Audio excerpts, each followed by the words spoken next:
L'icône Outils. Elle ouvre le panneau des options avancées du site. Nous trouvons tout à fait en haut à gauche un éditeur HTML. Elle permettra à ceux qui connaissent le code HTML de modifier le code ou de l'importer depuis un autre éditeur. L'icône Style. Elle ne concerne pas tous les sites EasyWeb.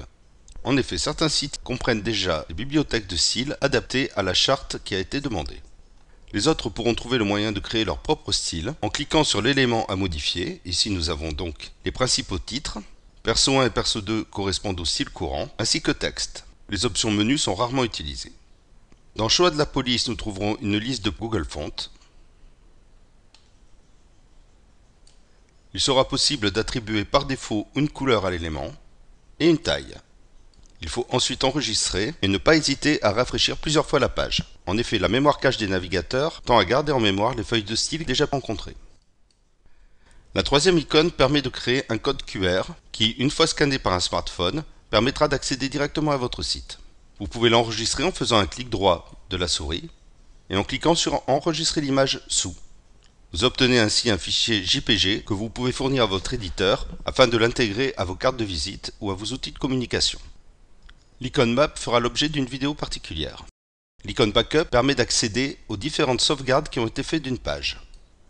On voit qu'ici 7 sauvegardes sont présentes. La liste peut aller jusqu'à 10 sauvegardes.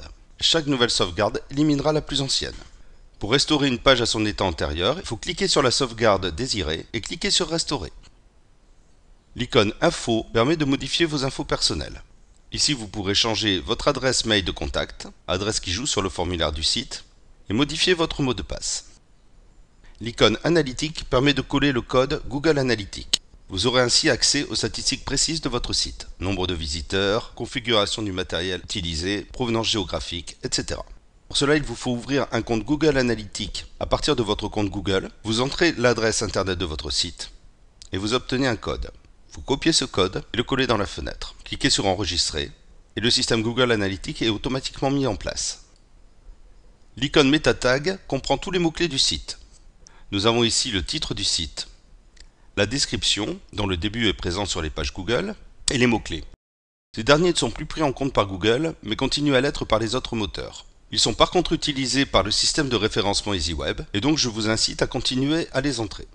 Indexez votre site sur Oui, et mettez réindexation tous les 7 jours. Cliquez sur Enregistrer, votre site est prêt à être référencé. L'icône mots-clés permet de rentrer des mots-clés particuliers pour une page. Ils sont donc totalement indépendants des mots-clés du site. À vous de choisir ces mots-clés avec soin et de les séparer par des virgules. Cliquez ensuite sur Enregistrer.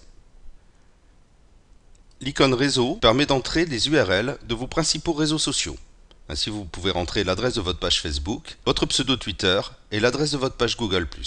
Ils pourront ainsi renseigner différents modules dédiés aux médias sociaux. Une fois cela fait, cliquez sur Enregistrer.